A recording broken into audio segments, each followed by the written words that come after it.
7 साल का एक बच्चा, बॉम्ब गिरा है, उसका शार्पनर लाकर उसके गले में लगा है, उसकी माँ ने देखा है और उसकी माँ ने जाकर उसका हाथ पकड़ा है and his mother saw him bleed to death. उनके पास सिर्फ इतना वक्त था कि उसका हाथ पकड़ थोड़ी सी तसल्ली दे दें और बोलें कि कलमा पढ़ लो, बस।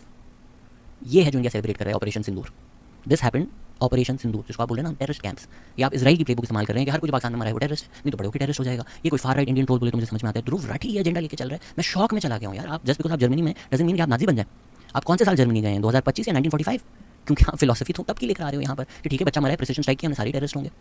एंड इफ द आइडिया है कि वो बच्चा करके आ रहा था टेररिस्ट कैंप में, भाई एक कर्नल का बेटा है, वो कर्नल की फैमिली वेकेशन पे गई हुई थी। आपको क्या लगता है टेररिस्ट कैंप रात को एयरबीएनबी करते हैं वेकेशनर्स को लिए? कौन पागल पाकिस्तान आर्मी का कर्नल अपनी फैमिली के साथ वेकेशन करने टेररिस्ट कैंप में होगा? और ध्रुव राठी के आर्गुमेंट सुने, बहुत अच्छा किया उन्होंने ये रात को मारे ताकि कोई वहां पर हो ना। दिन में होता तो लोग होते। भाई आपने उनको घरों में मारा है, वो रात को और कहाँ जाएंगे? ये जर्मनी थोड़ी है कि सब बरखाई में हो। अपने घर में नहीं, रात को तो किसके घर में होंगे ध्रुव भाई?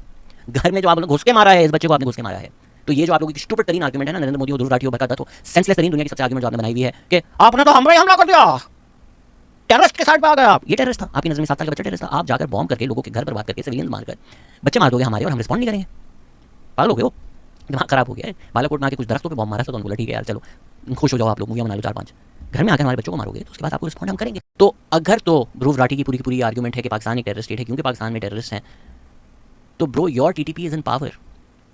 ये जो मैंने पियर्स मॉर्गन के शो पे भी बोला था, the difference between India and Pakistan is we capture our terrorist, you elect them for all of ills of Pakistani society. I believe none exist that I have not discussed in this podcast. Elect नहीं कितना सी ज़ियाउल हक अपनी constituency नहीं जीत सकता था। मर मर कर भी ये जो रिलीजियस पार्टीज पावर में आई हैं, ये खींच कर इलेक्शंस रिग कर मैनिपुलेट कर लेकर आए हैं। पाकिस्तान की अगर आवाम की आप बात करें, 1970 was probably the most free election we had. Socialist party sweep the election, Jamaat Islami 2 जीती है। उसके बाद 1988 में रिलेटिवली फ्री इलेक्शन हुआ, बेनज़ीर भुट्टो जीती।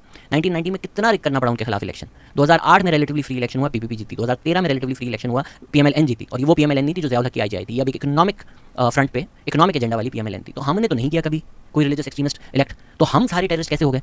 जबकि आपका जो प्राइम मिनिस्टर है वो यूनाइटेड स्टेट्स ने उसका वीज़ा रिवोक कर दिया था कि भाई ये टेररिस्ट है, because everybody knows this. You know, at this point, it has become a joke that never ask a woman her age and an Indian journalist why Modi's visa was revoked in 2005. सोच तो मैंने लिया था, पर मुझे डर था सब जाला बोलेंगे, तो मैंने बिलावल भुट्टो को कोट नहीं कर दिया कि भाई Osama bin Laden is dead but the butcher of Gujarat is your prime minister. And I am sure अगर ध्रुव राठी और मैं कहीं मिलते जर्मनी में किसी पब में तो वो भी ये बात मान लेते इन प्राइवेट। आई थिंक उनके अगर कोई दोस्त देख रहे हैं इन प्राइवेट प्रॉब्लम लाइक हाँ है, बट वो हिम्मत अभी नहीं कर सकते। आई डोंट नो अगर प्रीवियस वीडियोस में किया है यानी कि अभी नहीं कर सकते ये वाला सच बोलने के लिए।